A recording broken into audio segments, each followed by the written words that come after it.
العقارية أنا كنت قلت أنه التجارب اللي عشناها في السنوات الماضية في الأديال 2 خلات الأديال 2 تكون فيه صعوبة ننطلق فيه، لأنه العقار عامل مهم.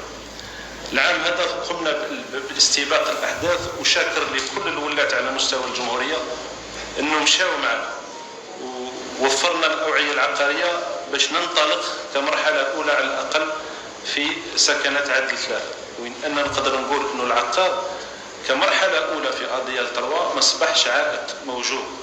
وإحنا كاين حتى مواقع بدينا فيهم دراسات يعني التراب تما لي زيتود دو سول اي لي بلون دو ماس، والتحصل على الوثائق الخاصة بهذا يعني لي ساك دو بروبريتي كما يخص هذا الويكاند في الأديال 2 كان هذا ما نقدروش نعمل، ما كانش متاح باش نعمل.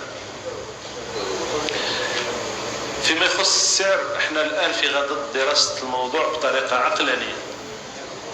زيادة راح تكون فيه زيادة بحكم زيادة المواد الأولية ولا المواد اللي راهي داخلة في بناء سكنات عدل، لكن راح تكون بطريقة مدروسة وعلمية. وانت تعرف انه على مستوى قطاع السكن نعمل بطريقة علمية ونعمل بطريقة مدروسة.